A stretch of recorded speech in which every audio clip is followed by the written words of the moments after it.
Report just in. Being straight used to be fun. Not anymore. What is going on with that? Why won't the Democratic Party tell you about that? And today I'm joined by a popular Pink Boys co-host, Tyson, to fill us in more on this phenomena. Tyson, what do you think? No. No, I thought that was pretty tonight. Good. Obviously, that's a small homage to our good friend Tucker, my good friend Tucker, who I'll be eulogizing for later in this episode. But for now, I yes. really see you having a parasocial relationship with him through your TV. Well, if you were to take into account all the people I would be most likely to have a parasocial relationship with, it is traditionally people on the 8 p.m. Eastern Time Fox News block. Absolutely. So we'll jump into more of that later. Maybe there's something psychological going on there. But for now, you're going to upgrade to a paranormal relationship. Well, I've already had one of those as well. If you guys have listened to my succubus stories on the Pink Boys podcast. So I might have said that one on the Halloween episode. I can't remember. You did. I did. So today there's some interesting things going on here. I've been low on sleep the past few days. I'm going to try my hardest for everyone. So I'm going to power through this. So you're joined by me, myself, and also Tyson. Tyson, how are you doing? I'm doing good. Doing good. And I'm also joined by I as well, who I have to say, he's a little sick, but it makes his voice sound like he went down a level in the British caste system, but he also sounds a little cooler too. So how are you doing? I've been feeling sick, bedridden, but I've been told I sound better for better or worse. So I mean, well, I've been making the most of it. I've been LARPing as Master Chief, 21 Savage. Optimus Prime. You sound like a fucking dock worker in like the Victorian London. I could get that. Say? Get on the boat, you fucking cunt. There you go. That's not bad at all. Okay, well, good. I'm glad you could get on here and join us. But before we get going any further, I haven't said it in a while, so I'll say it. And Tyson reminded me to before we started recording. Like and subscribe, right? It's a simple one. I don't know if that's something you're supposed to say so an algorithm picks it up, or it's a psychological thing where you say like and subscribe, so then people would just do it. But if they liked us, wouldn't they do that anyways? So I don't know. I don't want to get too metatextual with it. To like get this down, we'd start LARPing as like a children's show and start bleeping everything, but that's no fun. No, that's not fun for anyone, including myself. So, plus that will require you to edit, and we all know you're incapable of doing that. Honestly, no. I'm just going to defend myself real quick. If we did do that, I think most of it would probably come from like Tyson or Adam. It's going like, "Oh fuck, can't," Yeah, that's true. I tried going no swearing for a while, and it's really hard. You should get a swear box, Tyson. Well, you need to broader lexicons like me, but that's okay. You guys are getting there. And I like to keep myself honest and you all as well. So there were a few things that I left me with last week for me to do my homework on. So let me just run through these 3 things real quick. So number 1, I claimed that Anthony Bourdain killed himself, not because his wife had an affair, but that Anthony Bourdain's wife had an affair. That wasn't me. Was it Tyson? Oh, okay. Yeah, that was Tyson. Of course I know him. He's me. So I looked into that, and I didn't know that Anthony Bourdain's wife was Asia Argento. I knew about that story without even knowing she was married to Anthony Bourdain. There's a picture of her in bed with a 17-year-old boy without their shirts on. So yeah, she definitely, and then she tried to gaslight him. Yeah, seriously. So that was a true one. So you guys are being truthful. The other one was that Tyson as well, he's just had an all-star week last week, was that Millie Bobby Brown used to date a TikToker who let her eat his ass. Fact check show that yes, indeed, he did. He did pronounce that to the world. So good. We're 2 for 2 there. And then the third one was that. Now this one I definitely did say that Pepsi was involved with a donation or funding aversion to Israel, the state of Israel. No. Go ahead. So it was that Coke would donate money to Israel, and because of that, prominent Muslim countries would only sell Pepsi. Okay. That's what it was. Yeah, so Good. I did a little bit of homework on that, and I saw a title of an article that was in line with what you're saying. I didn't read the article. I'll just assume it's true, and you're right. So that's 3 for 3 on the fact checking last week. And don't worry, I got your backs, everyone. I've got your backs, everyone. So good job, guys. You're bringing. We are a Patriot podcast right here. Well, they're very salacious claims that I was able to corroborate with a little research. So you guys are bringing good stuff to the table here. But more coming along. I got a lot to get into today. I mean, there's one major subject that I want to talk about, so I'll jump into it. It's probably more on the political sphere, which sometimes you get to on the back end, but I'll just go for it now because it's been on my mind. So let me regale you guys real quick. Years ago, when I first started getting into politics around the age of 13, 14, 15, I would watch the O'Reilly Factor on Fox News every night. And it was the #1 rated show on cable television before Tucker took his spot as well. And O'Reilly was eventually ousted for accusations of, I guess it was sexual misconduct, which was never definitively proven. I think it's a big Fox News playbook that if they want someone fired, they kind of throw some allegations up against the wall and see what happens to them. But the O'Reilly Factor was unceremoniously canceled and replaced with the Tucker Carlson show, which I watched from night 1 and almost every night since then. I tried to. It was the only thing left every on night? Fox that I watched. Yes, I know a lot about the Tucker Carlson show. I watched it a lot because I used to watch that 8 p.m. O'Reilly slot. I was watching it back when there was a popular internet joke called "Oh Really." Do you guys know that joke? Oh, it's an owl the owl. Yeah, okay. I'm surprised you remember that, Tyson. That's a little old school, but then there was a meme called the "Oh Really" factor, and it kind of played on the two things, like O'Reilly factor and the "Oh Really" meme. I always thought that was funny. But I remember when the first Tucker Carlson episode came out, and it was very different brand-wise and presentation-wise than a lot of other Fox News shows. And he chose to, you can definitely tell that the guys that were working on his contributing staff, they were on parts of the internet that we and other listeners to the show probably find themselves on as well. So he would find a lot of interesting, different, non-regular conservative sphere things to discuss on a show. And I always came to appreciate it. But as of last week, so what is this? It's April 25th right now. So I guess over the weekend, we found out that he's gone now at Fox. He's gone, and he is probably the most popular news media personality in the U.S. So it's a big news that he's exiting Fox, and I don't know where he's going to end up. So I have some thoughts on this. They're hiring, Tyson. so. Yeah, exactly. I see a 4th box down there. It's like, Adam, we got someone else come out. Oh, could it be, mate? Yeah, it's Tucker Carlson. So, but he would walk all over us. He'd walk all over us. So, do you guys watch him at all? Tyson, do you ever get into him, or you just think he's funny? Or first of all, good riddance to fucking Bill O'Reilly. He's an annoying piece of shit. So okay, disagree. Major L on his part. But yeah, dude, I remember when Tucker first came on, it was like a breath of fresh air, because it's like the first guy I saw on Fox that finally had someone that was at least somewhat anti-war, someone that was at least somewhat anti-establishment, you know. So that was a good thing for them. It was a good breath of it was a new wave, you know. And I think he really brought forward like what I would call like a new direction for the GOP, because if you remember, Trump got elected off like his initial wave of like nationalism and all that, but by the time Tucker came on, I feel like that sort of energy was starting to die, and I feel like he came in at the right time and gave it like a new direction. It's a really good point, because I think Tucker did a good job of presenting populism and getting people on board with it without getting raptured by MAGAism.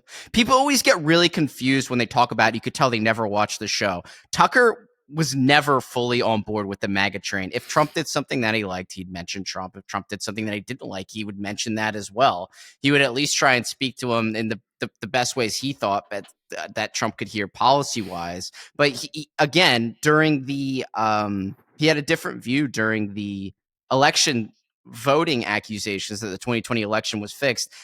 Tucker was kind of saying, hey, I need to see proof that this election was actually stolen, like the Trump camp is saying right now. And he was never provided that evidence. And that went contrary to a lot of more people on Fox that had a much more inflammatory view on that. So he was afraid. He wasn't afraid to go against the grain. I see a lot of really dumb people online that are saying it has to do with the Dominion voting scandal. Tucker at no point ever said that there was the 2020 election was stolen through the voting machine switching votes, some release the Kraken kind of thing. It was really, really strange that that's the direction people are deciding to go in. I think he became bigger than the station, and the station couldn't have it anymore. It was less about Fox and more about Tucker, and Fox is like, we need to get back to Fox branding and away from Tucker branding. You could say it has to do with some lawsuit that this one woman is filing, or it could have to do with his cover of the 6th of a certain month events. But I really think it was Fox News was ready to get rid of him because he was just becoming too big for them. And I don't understand the rationale behind it, though. Like, if they have an asset that's like becoming such a mega asset, why would they give it away? Even if it was cannibalizing like the other parts of it, wouldn't it be like in their best interest to keep it on their roster? Like, what's the point of giving him away? Well, I think that Fox News and also CNN, Don Lemon, with him leaving that station as well, both of these news stations, we'll just talk about Fox for now because that's what you frame your question in. They're trying to restructure how they present themselves to the public before the next election season kicks off. And I don't think Fox's business model wants to present themselves as the populist, organic movement that Tucker has been pushing. I think they want to go back to their Hannity boomer roots, the Five, really? Jesse Waters. Yeah, I think they want to repivot.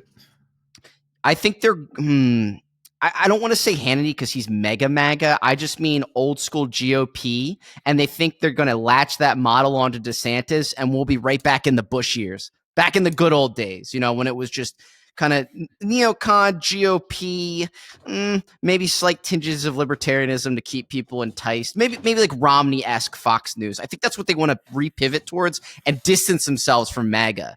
And though Tucker wasn't a big MAGA personality, a lot of his ideas kind of capture that. So they're looking to pivot, and CNN is having an identity crisis as well. So they need an identity outside of Trump too. So they're restructuring, and since flight MH370 happened years ago and Trump isn't president anymore, they need something new to talk about. They need a new way to pivot. So yeah, I think it's at face value, it is really hard to see why they would get rid of the number one most watched person in cable news. But if they have an idea of what to you very soon. I'm sorry. No, you go ahead. What's clear to me soon? It's a distraction. Okay. From what? The Anunnaki? No, don't get him started. He was about to have a real thought. No, it's a lot more nuanced than that. So basically, alien fish were discovered on Jupiter's moons. Okay, let me finish this real thought first, then we can get to that. I don't know why you would choose to bring that up right now, but you know what? Well, now I feel stupid for even finishing a real thought. So you know what? Go on. You're good. Go ahead. It sounded funnier in my head. No, you go ahead. You can grind the show to a screeching halt and then talk about whatever you want. All right. So NASA scientists discovered a peculiar aquatic creature on Jupiter's frozen moon, Europa. Supposedly this was on a sorry. This was from a classified exhibition to Europa. For some reason, it was classified. And a preliminary analysis indicated that the creature has a body structure similar to a terrestrial fish, and the creature has been given the Latin name European Pisces. It's pretty cool. NASA's astrobiologist, Dr. Jones, suggests that its existence may be evidence of extraterrestrial life on Europa. The creature's elongated size, approximately 16 centimeters in length and 7 centimeters in width, has led to speculation about its function in the moon's oceanic ecosystem. Further investigation and analysis is necessary to identify its role in the aquatic food chain on Europa. NASA has confirmed the discovery of the European Pisces is a significant advancement in mankind's search for life beyond Earth. This document has been classified as top secret and blah, blah, blah, blah, blah. Okay, so there's some cool pictures, and it looks like a fucked up hookfish thing, and its eye looks like a very, very loose vagina, something resembling an Arby's beef sandwich. Well, and the good enough for tail me, end, right? it's like the pipe of some really bad plumbing. So yeah. So where's the source for this? So you don't want to know about the source, but this is something interesting here. Google has actually blacklisted the words sorry a string of words: Europa leaked documents, European hookmouth, leak Europa leaked NASA documents as of the last couple of days or so.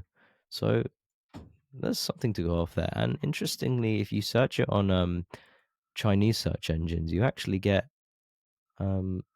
something of substance. Like you get kind of You're welcome, by the way. Some breadcrumbs to what? The Chinese search engines. Oh yeah, of course. Thank you. Yeah.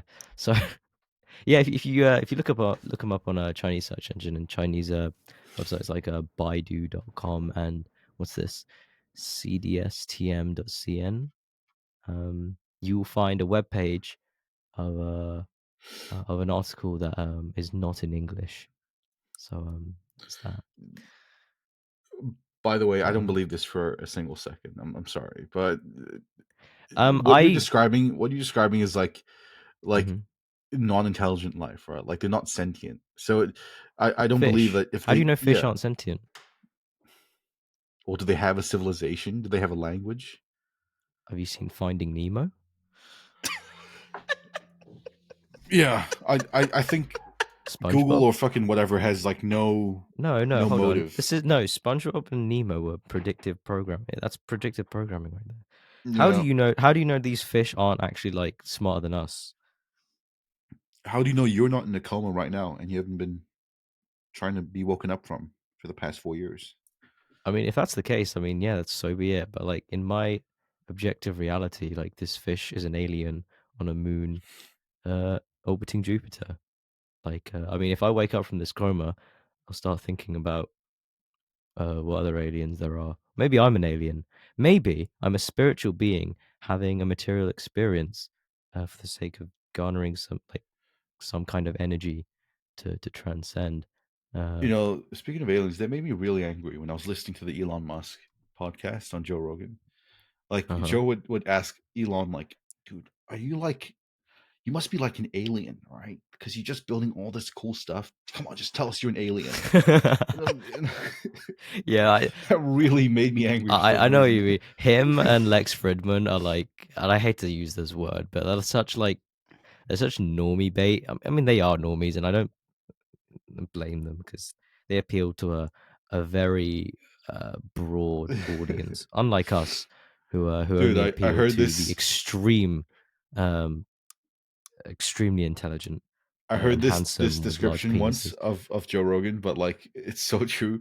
The fucking depth of his intellectual knowledge is like once every 5 minutes he'll go like, that's interesting. You just want to elaborate further.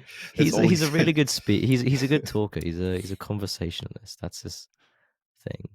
I don't think he's dumb. But my favorite thing about Joe Rogan when it comes up is just clips of him getting angry about when people like you could push him to the limit with anything and it'll be a bit agreeable. But the second you bring up that weed, like you don't agree that weed is a healthy coping mechanism, he gets so mad.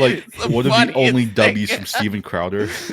Is that did you see that video that just came out that his wife requested a divorce? By the way, I saw it right before we started it. Steven Crowder? Nice. Yeah, lots of trouble in the conservative sphere these days. Damn. So that is because you just know with Steven that I think he's gay, to be honest with you. He comes off. That's what I was implying. You just know. Oh yeah. Something about Steven Crowder does rub me the wrong way as well. Just from the get-go, there's something about his face that just says like, I take mushroom tips up my ass daily. No, he has the face of a annoying kid in a classroom, but except he has a bigger build, I guess. It's just like you could see he has an annoying face. I don't know how that works. It's like I remember like there was this one turning point for me with him because of course in 2016 I'm sure we all were the same where like funny videos blah blah blah.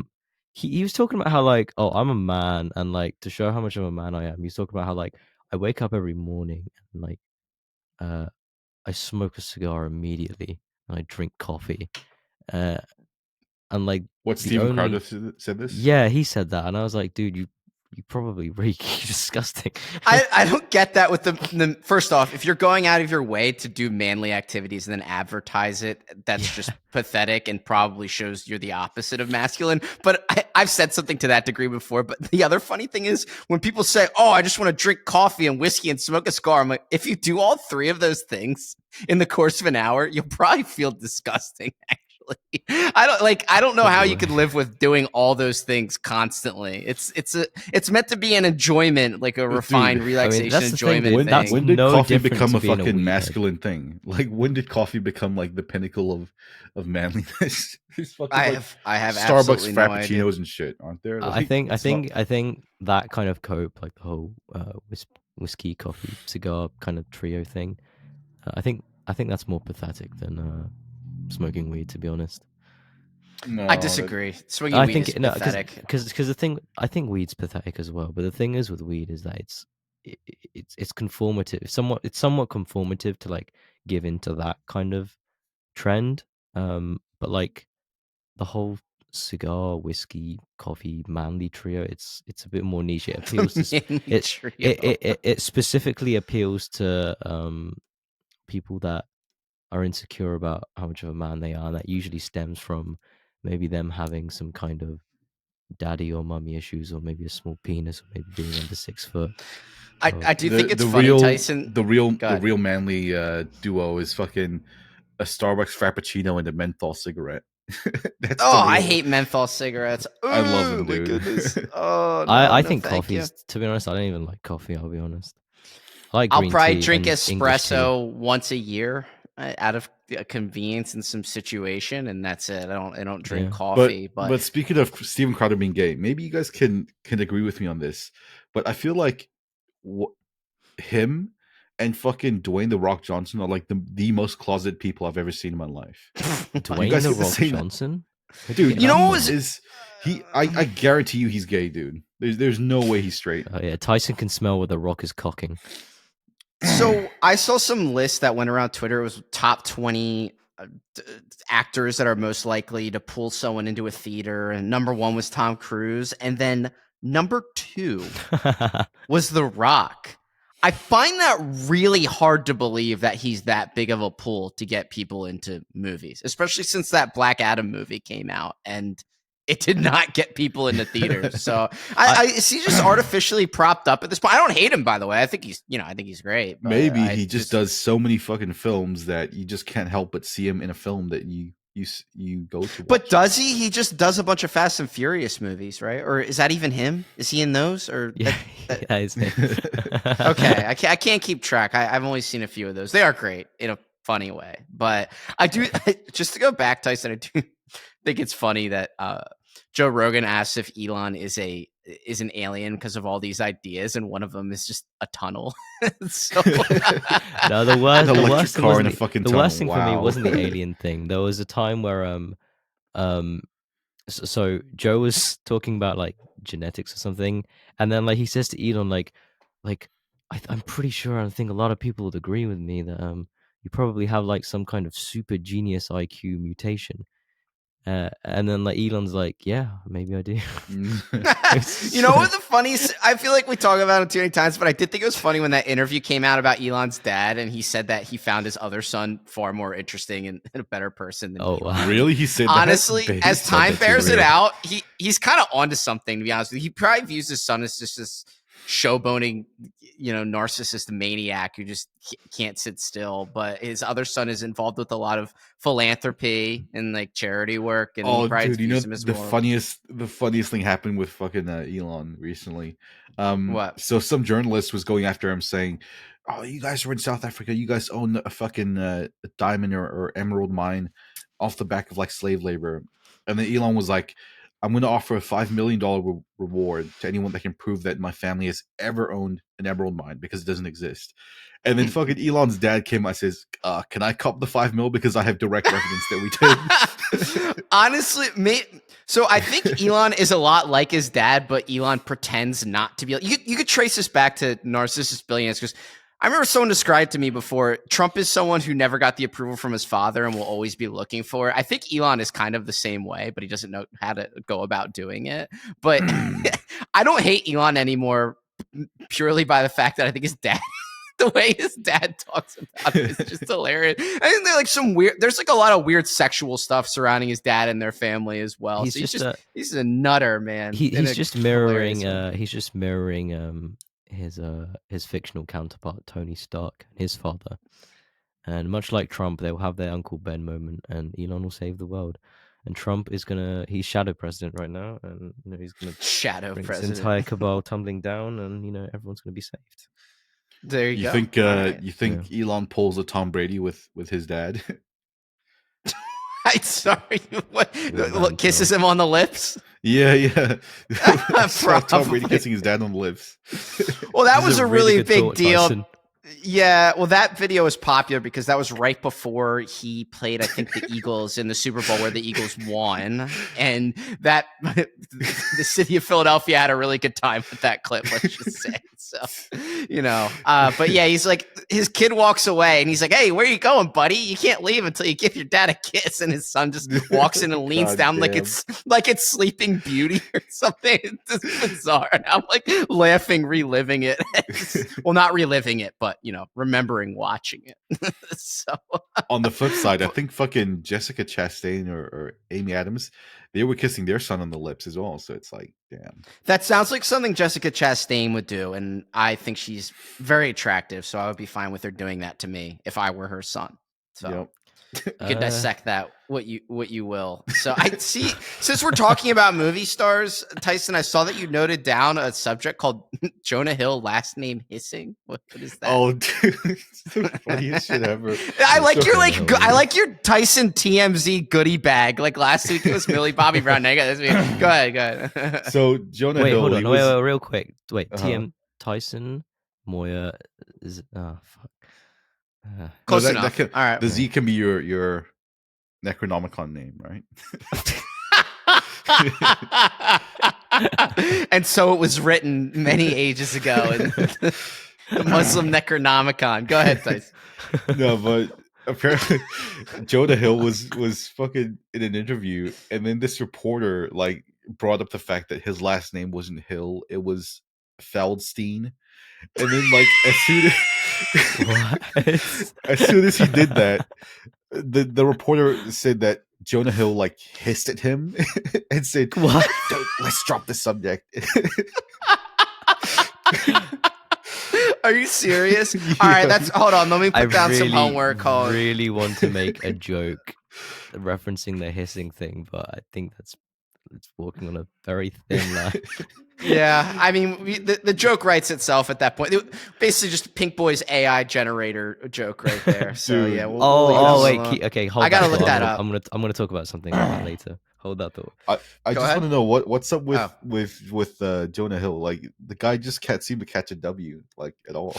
I actually, now that I'm thinking back, was he the guy that was in Superbad? He was in Superbad, right? He was, yeah. Which I think was the greatest comedy of my generation, absolutely. But then he did what? 21 Jump Street. So we all like him for that kind of stuff. I mean, I'm kind of over it. I feel like he's like a Michael Cera kind of relic. I'm just kind of bored of him. But I guess he comes up now and then.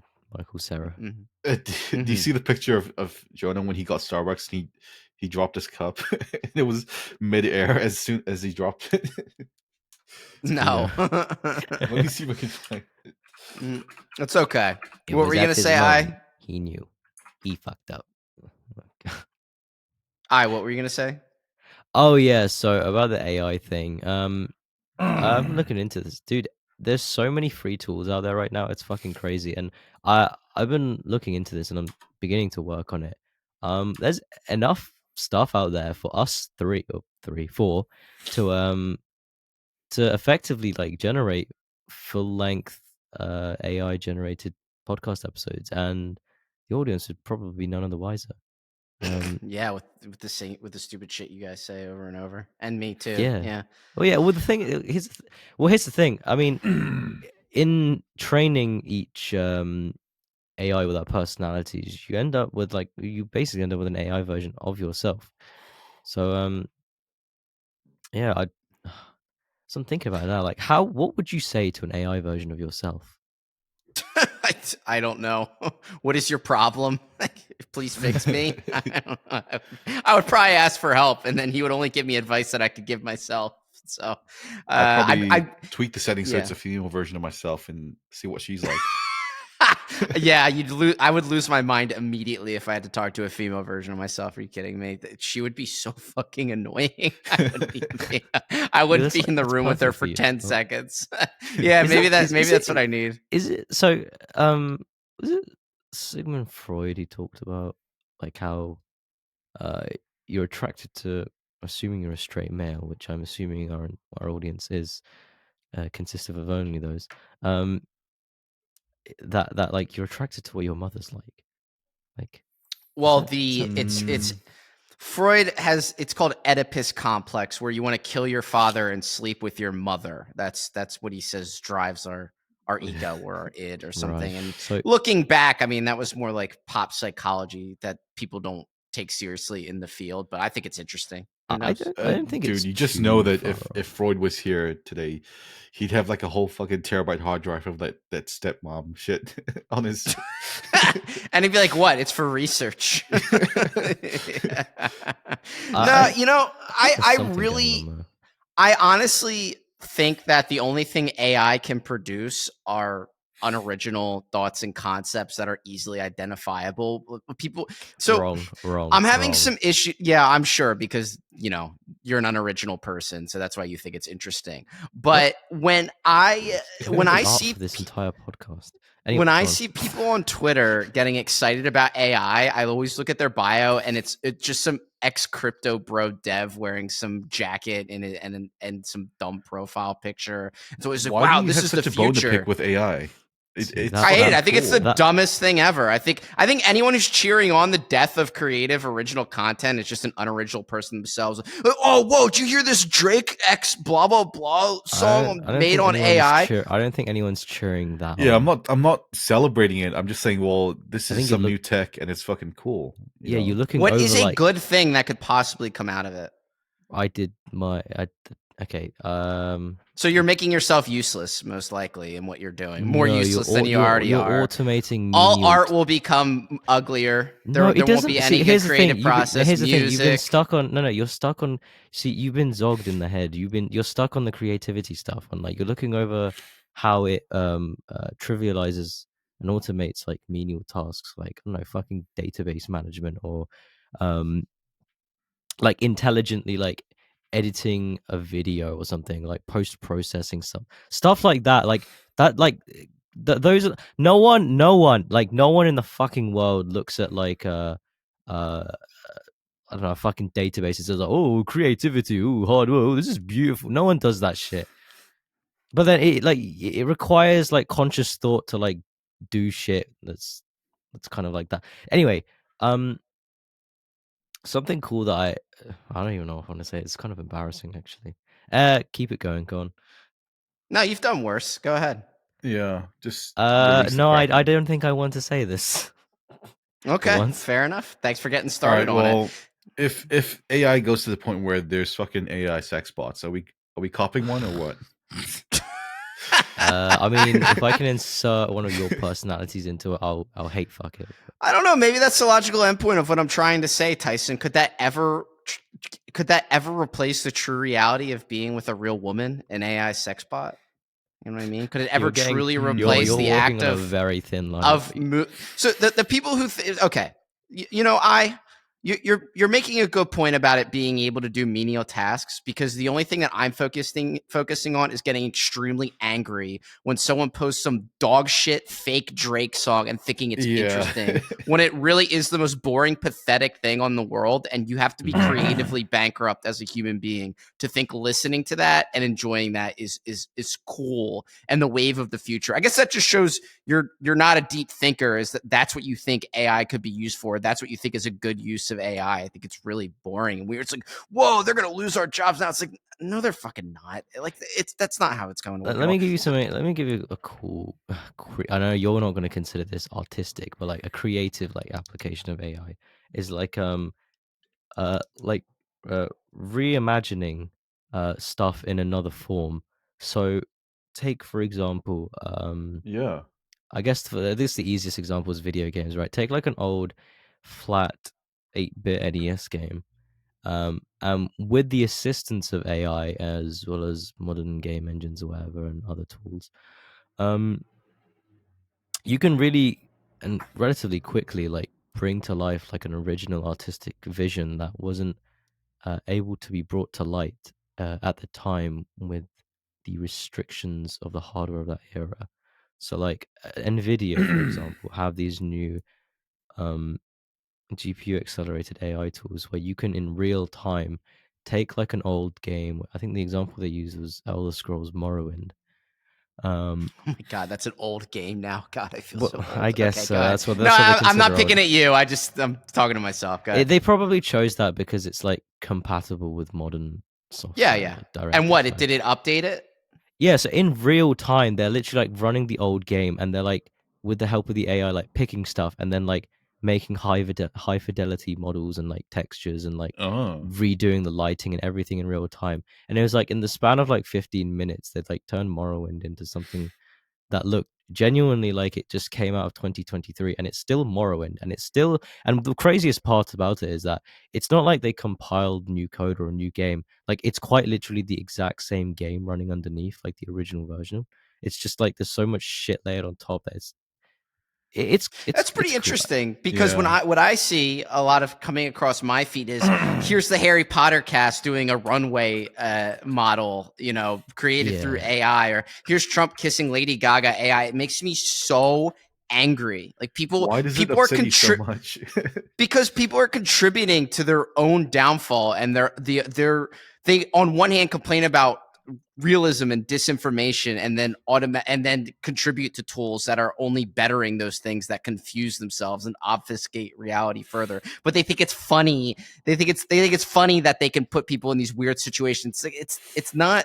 It shouldn't be readily accessible, and I don't think humans are ready to comprehend it. And I don't think it has any creative merit. I don't think it has any creative merit. I agree with you. Where I'm at, it's like at this point, it's pretty much inevitable. So like, you might as well just go with the flow, right? Like, you're not going to put it back. It doesn't mean I can't sit back and say I hate it. So I can sit back and do that. That feels good. I think you guys are really getting. I think. Plus, Ari, I was going to say, like, if what you're talking about, if that gets advanced enough, you could even imagine something like, you could just tell an AI, remake Naruto, but like make Naruto evil.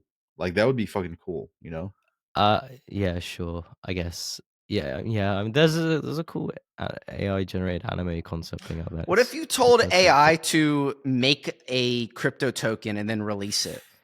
That would be. It would do that. Anyway, so moving on. Some say that's even beyond some human beings. So I wanted to talk about some actual some applications of AI that have had some positive effects on my quality of life. Okay, all right, go ahead. I discovered recently that Ari, you are gay. I discovered recently that AI, especially ChatGPT-4, is very good at straight. It's very good at taking the role of like a mother. It's very good at role playing, and you can like be very specific with this. And for example, and a popular example of this in some niche crowd that I dabble in, there's this prompt that I found, and it basically has GPT-4 play the role of a clinical psychologist that actually adheres to like practices in LLB and CBT. And shockingly, it actually passes a lot of the tests as a clinical psychologist, and is able to administer like effective therapy to patients and stuff. And I was testing this, and it was good. And along with this, it helped me deal with some issues I have with schizo stuff I won't get into, but like the most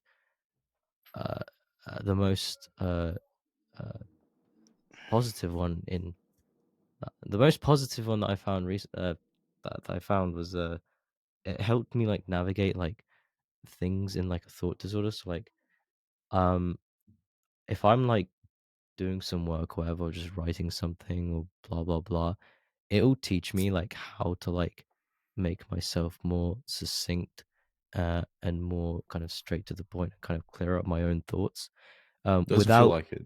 Yeah, it's really not working at all. Because it's not working in real time. Good job in practice. You've been talking for the last 2 minutes, so why don't you go type to your little robot and then finish your sentence? All right, I'm just going to go suck off Tucker Carlson real quick. Maybe that'll get the audience erect. I don't know if it was in Hypernormalization, that one documentary that I always tell people to watch, but it mentioned way back when computers were first starting to become mainstream. I think it might have been before internet was a thing. You could download through a floppy with the assistance of a coder, a psychiatrist kind of automated response tool that you could install on probably Windows 3.1 or whatever your Mac was. And they found out through test subjects with this software that people were very open to it, and they felt like they were getting stuff off of their chests. So we're almost looking at the 2023 version of a 1980 to 1990 clinical psychology software. So that is pretty interesting. And also, it's funny that you say that. Not in the way I speak, but in the way I type, I've been trying to get rid of, I guess, redundancies. Is it called a superlative, or what is it called? Is that what a superlative is? No. What's the term for it's like there's too much of something, I guess. So like when I type something more than once, or like literally too much. Not being redundant, but let's say you say a sentence and you use the word very in it, or verbatim? As well. No, just not be, I guess in the same way you're saying, not being succinct enough. I'm trying to work on that with the way I write, because I realize I'll write a sentence and realize I can pull out 5 words and it's still the same sentence. You know, I think there's a time and place for me. I think in New Zealand we call it waffling. Yeah, waffling. Yeah, if you're talking to men, you want to be succinct, but I find that if you're talking to women, then they love it when you talk for ages. I think the term I meant to say superfluous, superfluous language, like excessive, unnecessary language in my writing or typing. You know, I've noticed how to say, you use the word just or as well, or, you know, very. And if you read it back, you realize you sound like a pompous prick. I mean, if you want to sound like, if you want to sound more sophisticated, all you have to do is just remove the word like and like replace very and just with some fancier words. And I promise you, like 50% of the population will think you're like way smarter than you actually are. Or you don't, you just remove the words entirely and don't even put a fancy word in there. You be more direct in your language. That's how it comes out in writing. That's what it's important to remember that. So, I at my at my own risk, I'm going to reach back into the goodie bag, because Tyson promised that he would handle this subject with care, but I am interested to hear what he says. And I think there's a way we can frame it without being too offensive. So we actually talked about this off the air a few days ago. And I want to know your thoughts, Tyson. It says you have a note about water parks here. So what are your thoughts on water parks? Because I think I was having a chat with you about like how fucking cool water parks are in contrast to fucking mind-blowing amusement parks, right? I mean, objectively they are. Because you have like fucking water slides and all that shit, which is cooler. Well, what you want? You want to combine a water park with a trampoline park? That would be sick. People would be hitting their heads and dying left and right. That's okay. That's part of the charm. Yeah, it's an OSHA violation. Yeah. Get some ropes in there and start Spider-Manning around as well. I'd love that. There you go. But I was told by you that a lot of the water parks these days are filled with minorities, such as myself, and that kind of struck a puzzle to me because I was under the impression that Mexicans and other minorities don't know how to swim, so that's kind of a conundrum. So why would they go to water parks if they can't swim? I won't touch what you just said. I will just say, without making any cultural connotations, God, I'm just not awake enough for this. You don't need to know how to swim to enjoy a water park because most of the attractions aren't more than 4 feet, 3 to 4 feet deep. They really only have to worry about going down the slide and then coming out the bottom of the slide, and you're standing up mostly after that. And then there's a lifeguard sitting right there. What about the lazy river, though? Wouldn't that be some people? You can stand up in the lazy river as well, but let's just say conceptually, I really enjoy the idea of water parks, but I think they've been they've been a casualty in the times and demographics that have changed in America. They aren't the same places that they used to be because they are, from what I can remember, they are a lot of fun. They are a really good time, but they've changed. The world around them has changed. So I do like that have changed. Yeah, I do like the cultural logic puzzle you gave us. You know, it's like the Joker. It's like, riddle me this, Batman. If minorities like water parks, then I don't know what I'm trying. I don't want to feed the beast on that one, but you know, I really love how like this podcast is just degraded over time. Our filters I don't know about broken that. down.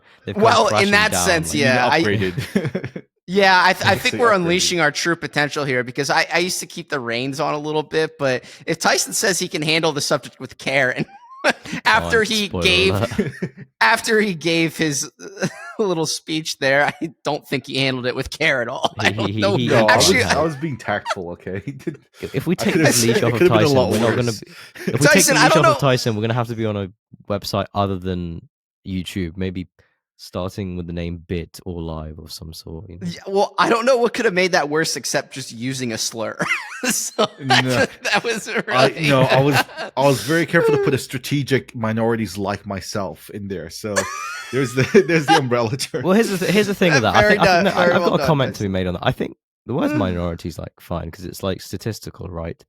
I honestly think that the word like person of color is bordering on a slur because like more than anything else, it really undermines like one's individuality, and two, it's quite literally one demographic up against like fuckloads of others. Well, which kind of seems ridiculous to me. Like, how is that not derogatory at this point? Well, if you want to play word games, when you go to a water park, people who would typically be described as minorities aren't in the minority anymore. White people are in the minority when they go to water parks. So this podcast is a little bit of a word game there. Going to wait, if I go to a water park, can I be treated as a minority? That's something to think about. You're Italian. I sound like Tucker. I sound like Tucker. Moya, if there was a hypothetical, not anymore. Moya, if there was a hypothetical war, you could choose which side you join by the end of it. Yes, that is true. But also Tyson's subject matter gave me a really good idea. What if, following his flow chart here, if you opened up a water park that had 6 feet deep sections, would your clientele change? It's a small filter. Something to think about. with this, Moya, you mean Minecraft mob traps, right?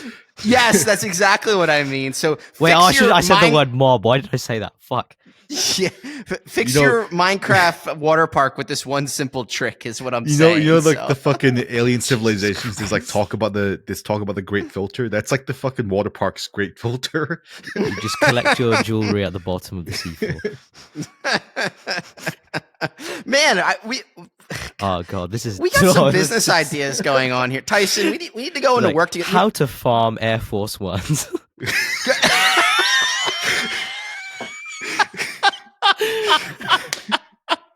Tyson, Tyson, we need to go in business together where you think of the dumbest thing you can, and then I refine it and go, wait, that's we're like in movies where someone says, you need to suck the dick, and the person's like, that's dumb, you can't suck the dick. And then they think about it, they're like, wait, we need to suck the dick. And then they like come out with this. That's kind of what's going on here. So all right, that's good, Tyson. That's good. Okay.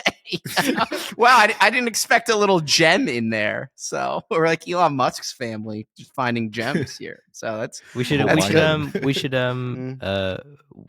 just to protect ourselves, we should format it like those old 2006 YouTube tutorials, or like a desktop and the notepad coming over, like how to farm Yeezy V2s in your local water.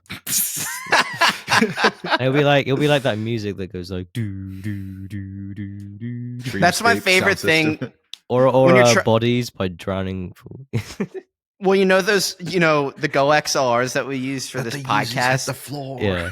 Sometimes I'll run into issues with sound and I'll have to find a guide on how to set them up. And my favorite is when it's someone recording their own screen with their camera with some kind of song playing in the background, and they're clicking around, and the text that comes up on the screen is in a weird font and kind of animated. I love that, dude.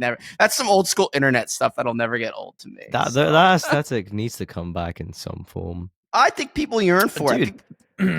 Yeah, they should just break off and have an old internet now, where it's just all Angel Fire coded website. People love that. I don't know if you guys are familiar with like graphic design, and I don't claim to be like.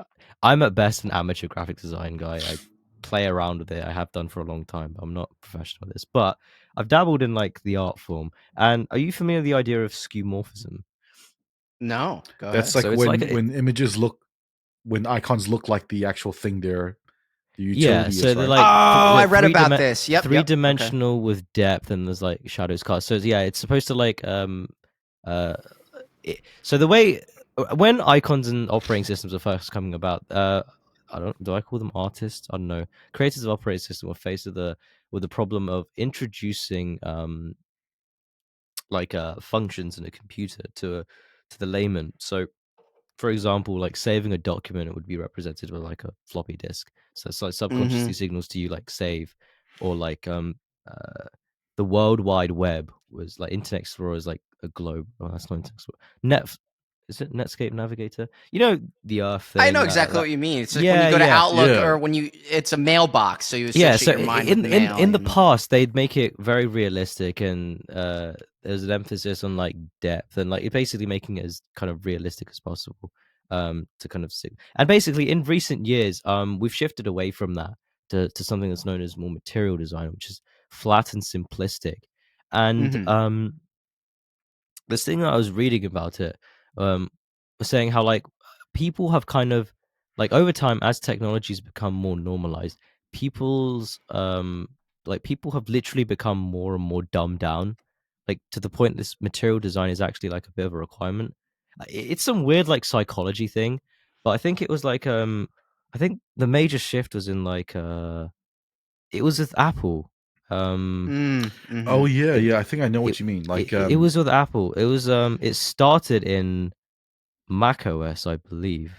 Tyson, what were you going to say before I just keeps going for another 10 minutes? Yeah, go on. So there was this article that came out, and some of the Zoomers, they were confused at why the fucking phone icon on the iPhone is. They said it looks like a banana. Like they don't realize it's like what a fucking landline used to look like. It looks like a banana. Actually, are you kind of cluing in that maybe you take product design, architecture? I think it's funny when they show books in a bookstore where the covers of them are overly simplistic, and it's something is like how to be the best people ever. So what I'm trying to say is, do you think that we've as culturally through visual cues we've been oversimplified in what's in front of us, and it's kind of made us dumber? That's interesting. Yeah, it has in a way. I wanted to get at the whole soul thing, if anything. There's something. Maybe I'm just like honest. Like maybe I've fallen for like the meme of like soul versus soulless. But like, there's something very soulless about graphic design today. I don't like how flat they are. I don't like. Well, yeah, it's these looked edges. the same for like the past decade. It hasn't changed. Well, that's not. Well, sure, but like. What am I trying to say here? I really liked Windows Aero. You remember Windows Vista? I think. Well, you're talking about talking to a Windows 98 advocate here, but yeah. Windows 98 if you think about nice it, Windows too. Vista was like the perfect mix of like material design and skeumorphism. Well, Windows Vista didn't have any material design. I think you're thinking of XP, Tyson, maybe with the green bar and the Teletubbies background. That was XP. No, I mean Windows Vista looked a bit sleek and fucking. Yeah, it was still it's still skeuomorphic though. It had like a glass aesthetic, and it had like depth and transparency. Oh yeah, it. I guess I was associating glass with the material design. Yeah, it was like peering into a window, and like everything was presented to you in like a very how do I put it? I guess it was just it was the only like aesthetic I've seen that really like plays to the name Windows. Like you're really looking through into like a glass box of like. I think the culprit of a lot of what you're talking about is, and if you could think of another company, letting me know. But I think it's mainly just Apple minimalism, like you were saying, just sleek Apple minimalism. You know, companies that's kind of bled into every other product presentation, right? People want, and it makes people feel like their lives are put together. You know what I mean? So it's like everything's sleek. It's in the place that I want. It takes up minimal space, and it just our brains have been attuned differently now. Instead of just wanting things to kind of just be more expressive and messier, and you know, people used to be more in touch with themselves in that way. I think Apple does it best, even if they were the ones that may have started the material thing. I think they'd still do it best. Because they have a thing about them with consistency. See, the issue, and this genuinely does piss me off, is like, let's take Windows 11 for example. Everything, like nothing is fucking consistent with like icons and stuff. Like you'll literally have like Windows 7 folders, and then like some new transparent glass Windows 11 like tile system thing going on, and then like you'll open an installer and it's literally like Windows 98 like again. Like it's just shoddy and shit, and I want to kill these designers. I don't know. I do think UX, or what is it? UX or design, UI has such an impact on the way we run our lives. It is always interesting to talk about. I remember I took a class like that. It was like a UX/UI, and I didn't do anything. I genuinely judge people. I thought it was an interesting class. I will genuinely judge people on people that are unaffected by like hideous design and like graphic design in general, or like let alone them praise it. Like I see, and this isn't. I'm not specifically poking fun at like Android or anything here, but some guy will like.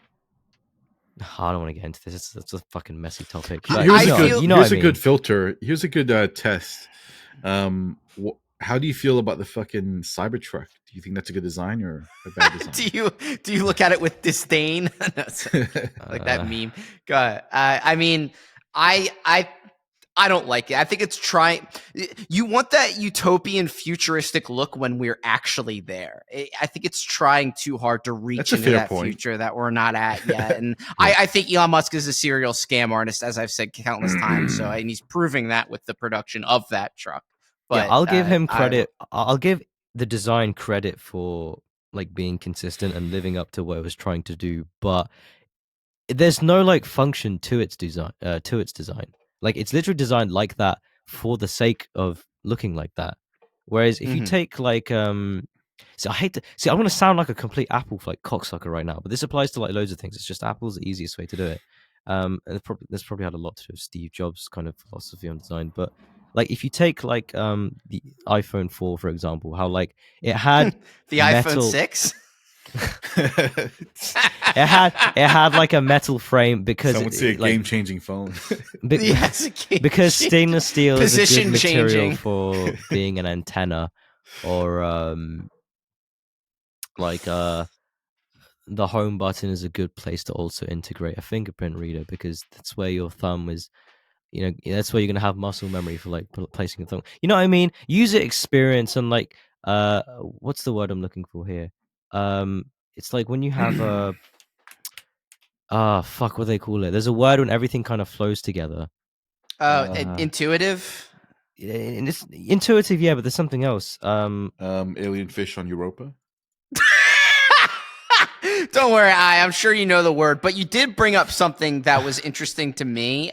You're bringing up graphics, and I know Tyson wanted to talk about this for continuity. There we go. User continuity. There we go. We got there eventually. While we were talking about graphics, I don't want to lose it because Tyson brought it up, and I'm sure it was just a blip on some people's feeds. But I have something to kind of say about graphics in general. But I noticed that Tyson, you put a note about that Unrecord thing, which was what? It was like a clip of an ultra realistic shooting game that was on Twitter. It's a fucking, it's like literally a fucking police simulator, and the graphics, they combine it with like a shaky cam style of like effect, and it looks really, really fucking realistic. Like I literally could not tell it apart from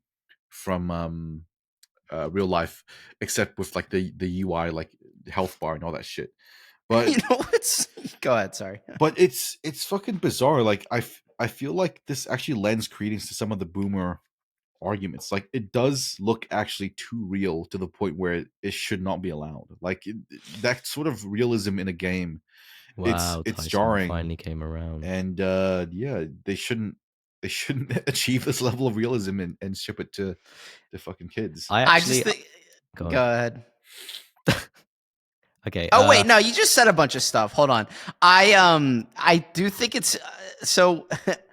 I think it's funny through the years when you see something, especially when you get old like me. So 20 years ago, you'd see something for a Toy Story, and you'd think graphics cannot get. That is real life. Like graphics cannot get better than that ever again. Or you'd see a World of Warcraft movie cutscene. Say graphics will never get that much better ever again. You see something like a Final Fantasy 10 cutscene or something, and you'd think like, I don't see how you could get a human being to look any more realistic than what's on the screen right there. And then it gets more and more ridiculous every year until now.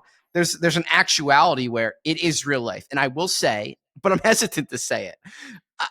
That is the first thing I've ever seen where it was indistinguishable. I had to triple, quadruple take to see if it was fake, and I didn't look too hard. I'd rather be wooed by it than anything. But so surely this time, when I say this, can it really get any better? Like it is insanely realistic, and maybe Tyson, just from the ethical argument that you were trying to make about whether we should be able to have it or not. Some would say that we should be able to have it because then you could live out your violent fantasies in this game and not enact them in real life. I don't know if that's true or not, but I know people will use that argument. I think I'm not. I don't think people should be able to have this ability to just have real life occurring right in front of them. Then couple that with AI. We're just heralding in our own destruction. How can Ari, the biggest end times conspiracy retard, not come to the same conclusion about AI and ultra photo realism? Wait, since when did I not come to that conclusion? Yeah, keep feeding the machine with everything you know in your life and then be surprised when it's holding a Terminator character with a gun to the back of your head. The shit I'm feeding into AI has it's not going to come back to bite me in my ass. So, I mean, really? Wow, you're hearing this. I'm glad we have a recording of this. Wait, what? Can AI just unracist our episode? What are you about? No, I'm obviously very skeptical on AI, and what you're talking about is AGI, stands for Artificial General Intelligence, which is a point on which AI is quote unquote like sentient, like somewhat sentient. It has like general human like intelligence. That's what you're referring to. I firmly don't think we're there yet. Maybe that's good. Soon. You have a different definition for it, so it'll never happen. Okay, good. Oh, well, hold on. I do think it's dystopian as fuck, and I do think. What do you want me to say? What do you want me to say right now? Like, this is like you sound like someone who probably would have shouted. No, hold on. You sound like someone who was probably seething when like fucking Microsoft Paint became a thing. You're like, oh, it's fucking over for artists. This is what you've done, you fucking cunts. You've destroyed soul and the human spirit. I hope you burn in hell, you loser. Do not speak the words of Paint to me, witch. I was there when it was created, all right? But no, that is funny. I like it. But did you have disagree? Something? Yeah, go ahead. Do you disagree, Ari, that it's it does look fucking like too realistic? I mean, yeah, it looks realistic. I don't know what you want to say there. I think it's. Do you think it looks too realistic, like it shouldn't be allowed? What do you mean by like? Does it look too realistic? It's a video game. It literally looks like it's fucking real life. Okay, like, imagine, I think that's a cool achievement by the developers and the artists, because you actually have to you'd be surprised how like you actually kind of have to dumb down graphics in some areas to make it look more real. I don't care about the achievement. I'm saying like the ethical fucking quandaries with it. Ethical? You're going to be sat playing in front of a mouse and keyboard with this, like. You think a fucking Tyson, you think like a fucking 10-year-old who just like plays that and I know something on screen that looks indistinguishable from real life. I know what you're getting at. Good point, nothing wrong with that. Good point. I get what you're saying, but I genuinely think it's the people that are like the issue, not the game itself. It's like with many things, right? And like what Moya was saying, and like what people would say in the distant past, some people just should not have access to some of these. What? Like I'm a dinosaur or something. Things Moyer would say in the distant. No, I'm talking. No, when I'm talking about the distant past, I've said this before, but like how literature or literacy was a privilege. It's just one of many things that like maybe not everyone should have access to.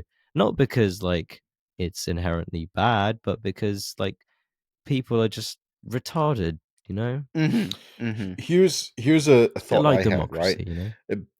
Fucking boomers used to make this argument all the time, saying, "Oh, they shouldn't expose themselves to fucking gun violence in video games and shit." And I feel like they were wrong back then. I wish boomers were exposed to more of that. Like you look at them today, like hold on, they act like. Let Tyson finish. I feel like they were wrong back then during the time of like GTA 3 and GTA 4, because you could look at that screen and tell in a second, oh, it's not real. It's like a fake thing.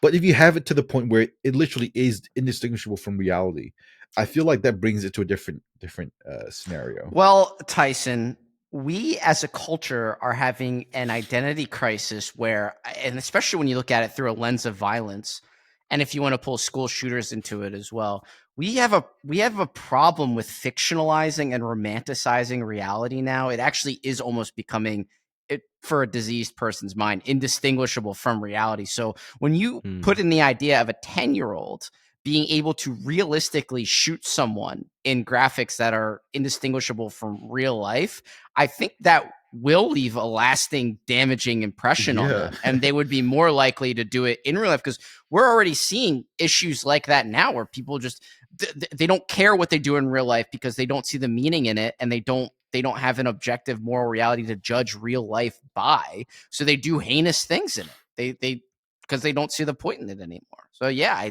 I do think this could be a net danger for at least a child to get their hands on it. But for police training, it's probably sick. You know, light them up. We literally have like movies where you watch people realistically get killed, and I know what you're saying. This is the kid doing it now and stuff. But yeah, sure. On the flip side, what if we had like a VR reality that could like impose more empathy on the younger generation because it's so real? Like now, online interactions, empathy simulator. Or maybe now online interactions can like hold more weight. So if we have like fully immersive VR, like yeah, you can now get punched in the face or something. You know, like I don't know. Maybe you can use the ultra realistic Unrecord engine to animate your AI psychologist that's supposedly making you more succinct, but you're talking more than ever. So. Or you can. I was only playing around with this. Okay, let me just correct this. Okay, real quick. I was playing around with this. I wanted to see how capable this thing was, and it was impressive. That's all I was saying, because I've vast amounts of experience with real psychologists and psychiatrists, and this was impressively. Yeah, go on. Oh yeah, what were you gonna say, Tyson? Finish your thought, because I was gonna say something about graphics. No, I was gonna segue to something else, but go ahead. Oh, just real quick before we go on to what you're talking about, while we're on the subject of graphics, it's something that's been bothering me from a movie perspective is, and this is another people who do this are losers thing. I should have a side segment on this podcast, because I know that even gets you worked up, Tyson, sometimes, which I'm aiming to do. But people who care about CGI in movies are losers, and they're not meant to be serious consumers of cinema. So the entire history of cinema up until the last 20 years has had unrealistic, let's just say, graphics or CGI or set design where you fully well know that you're watching a movie. But some of the best pieces of cinema have been made over that time span. But since we were introduced to CGI, people all of a sudden care about it and judge movies about it and get angry about it. So you'll see a trailer for something, let's just say The Little Mermaid. People get worked up and say, oh, even the CGI looks terrible. It's like, so am I supposed to regard you as someone who actually consumes cinema where some of the greatest scenes in movie history are done with backgrounds and settings that aren't realistic at all? So, for instance, everyone loves this stupid movie. Well, not stupid, but, you know, a critically acclaimed movie called North by Northwest or something where there's a plane in the background and the guy's diving away from it. It's like a big movie in American history. You could plainly see that it's not real. The quote unquote CGI is bad, but it's an impactful moment in a timeless film. Same thing with Wizard of Oz. What you think showing that castle in the, you think people are fooled by that? By the munchkin that's supposedly hanging itself in the background, which is, you know, deep old school internet stuff. You think that's real? You know, so why now over the last 20 years, we're supposedly going to take movie consumers who are proven idiots seriously when they say their newest Marvel movie doesn't have the best CGI. It's like a self-feeding shovel of shit that you shovel the shit and then put it in your own mouth and it comes out your ass and you shovel it back in and then complain about it over and over. And it's like, you're asking for this. The things that you're complaining about, they're just going to keep refining and doing more of it. It's like, oh man, the CGI. It's just, okay, so you're saying you only care about CGI. You care about CGI. You care about how movies look. So you don't care about the actual content of them. So I'm getting off the handle about it. But I guess what I'm trying to say is I think people who focus on CGI movies aren't they shouldn't be trusted as true judges of movies content. So it just bothers me when I see people say that. Well, I won't go that far yet, but I'm getting there. So it's the desynchronization of their brain hemispheres. They just can't kind of disconnect heckin' graphics from narrative. Think about plays. Think about Broadway. You know it's a set. You know it's not computer graphics, but you can enjoy it, and there's impactful moments in it. But no, you need your Captain America, I can do this all day to look real when he like, yeah, dude. What do you want me to do? You know the funny thing is, these are the same people that will then like... If people could get convinced by fucking like theater plays with like obvious fucking props, then who gives a shit about your fucking CGI, right? Exactly. If the theater play can be impactful, then there's no reason why you can't be impactful with like fucking dollar store CGI. You know? Well, people say like, oh, movies used to be so good back then. They don't make them like that anymore. And then in the same breath go, why does my movie not look ultra realistic and have $10 million in CGI production? Oh, it's shit. They just don't care anymore. It's like, well, what do you want then? Then you don't deserve anything at all. You don't deserve a good movie. You don't deserve to consume any worthwhile content. So just fuck off and go talk to your AI psychologist. You deserve AI. You deserve the shit that AI spits out in your face. You deserve like a guy just shitting in your face through AI. That's what you deserve. Featuring Drake. Featuring Drake. I don't know. You deserve an alien fish on Jupiter's moon. That's what you deserve. You deserve this fish. You did that. You did that to me. These are the same people that then go on to cry at video game cutscenes, by the way. Well, there is a particular cutscene in Final Fantasy IX where Vivi's friends die. In the game that is very sad. I'm not having a go at you. I'm talking about the fucking moviegoers you just ranted about, but you just... Oh, yeah. Okay, yeah. Anyway. I just outed myself, didn't I? Yeah, you did. That's okay. Tyson, what were you going to talk about? Yeah, so along the same vein of like fucking ultra realistic FPS murder simulators, I was rewatching the fucking case of Chris Watts. Are you guys familiar with this case? I think I talked about it once or twice. No, let's give the Tyson synopsis. This guy who like killed his entire family because his wife... Wait, is this real life? Is this documentary? It's a real murder case, yeah. Okay, yeah, go ahead. So this guy, he was cheating on his wife. He wanted to divorce his wife, and she said no. Then he killed his wife, and he killed his two daughters by stuffing them into drain pipes. Damn. And I was watching the documentary of that, and somehow at the end I was like on his side, but not for that reason though. Oh wow. Because like halfway through the fucking documentary, like he's killed his entire family, right? And he killed them at like 5 or 6 a.m. He then goes to work, and then he gets arrested when he comes home from work at like fucking 2 p.m. So he only had like a a fucking 8-hour window after his murders before he was caught. And he was caught because his fucking like loser neighbor was like best friends with his wife.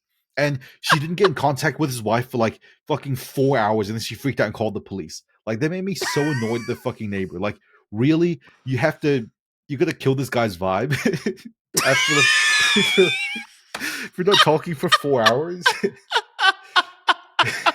I'll tell you what, if that neighbor cared so much in the first place, why didn't she save the neighbor from dying? She couldn't even save the neighbor from dying. She wasn't even a good, nosy neighbor. She was a really annoying one. So what? Everyone has to die and someone has to go to jail too? You know what I mean? So, yeah. No, Tyson, you're just maybe you've been hanging out with me too much. You're like, man, what a loser. This is a loser. I think I got that from Trump because he always called people losers. He's like, oh, he's a loser. You're a loser. That guy is not a winner. Do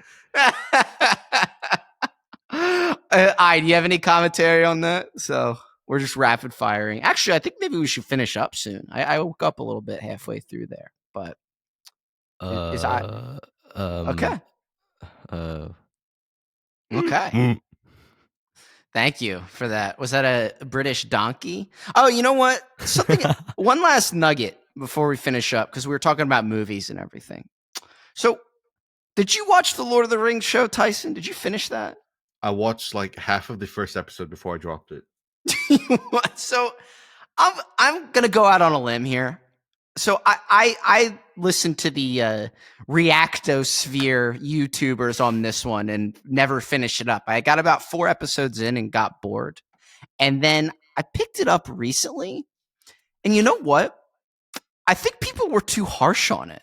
I think people were really too harsh. Perhaps I treated you too harshly. Sorry. Exactly. I feel like even the character of Galadriel, I never read the Lord of the Rings books. She was kind of a weird bitch in the original trilogy that was made in movies as well. So why wouldn't her character be a weirdo elf in the past? They've lived for thousands of years. In the original? She was cool.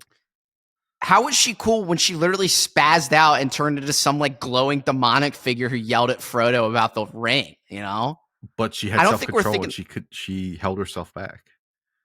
I guess so. I mean, but this is someone who lived thousands of years and came in touch with Sauron. And I think the way her and Sauron's story developed was interesting. I mean, he just wanted a waifu and she didn't want to be his waifu. And I don't know. But like the scale and the feeling of being whatever, I don't know what Middle Earth would feel like, but they actually captured the feel of Middle Earth really well in the show. And I felt like I was being taken on a ride a little bit there. And when this like volcano blows up at one point, the way they did it, I don't know, the scale was pretty satisfying and I enjoyed it. So I'll just recommend anyone who dropped it, maybe finish it up. It wasn't as bad as you think. It's hardly a great show. Maybe you can agree with me on this, but one of the things that turned me off the most about that is literally the fucking camera work and the cinematography. Like the way they shot the fucking scenes, it feels like I'm watching a car commercial the entire time. Like it doesn't feel like a real fucking movie. It feels like I'm half expecting like a fucking Pepsi ad to come up at any second. Well, that's what people were saying after that last Mandalorian episode that had Lizzo and Jack Black in it, of which the last season of that show was horrifyingly bad. It's just pathetic. Like Disney really, that's like a crash course on how to destroy one of the most popular movie brands of all time. But there's an episode of it with Jack Black and Lizzo, and it looks like a beer commercial. That's like the popular thing that people are saying online. And it does. It's actually unbelievable. And it's because of the way they film things now. It's weird.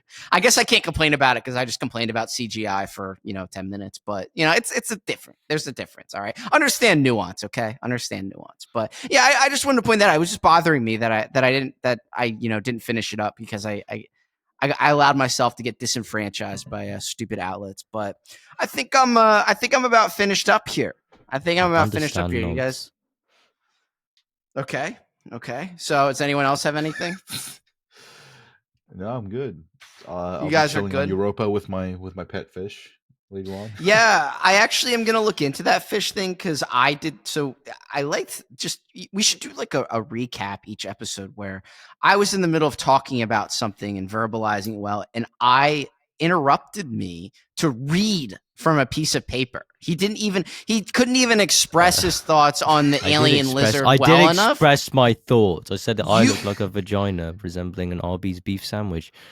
So that's 90% you reading off a paper, and then 10% of you saying a fish looked like an Arby's sandwich. Is that where we're at here? Or? I was listen.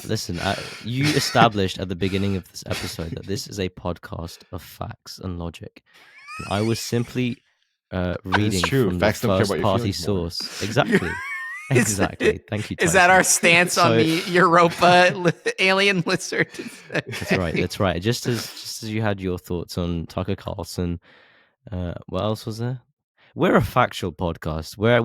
This is, all factual. All right. Well, before I let you guys sign us out, I will just say, just let me go. But Tucker, I'll miss you, brother. I'll miss spending every 8 p.m. weekday with you to just get my daily influx of average populist opinions and the guests who say the same things every other week, and it gets boring after a while. And yep, liberals are the real racists. We get it. Love it. Okay. But I will miss you. So thank you, Tucker, for the good times. And I'm excited to see where you go next. And, well, you guys can play us out. What was that? Sorry. What? Oh. Don Lemon, please return my calls, please. Don Lemon, please sodomize me.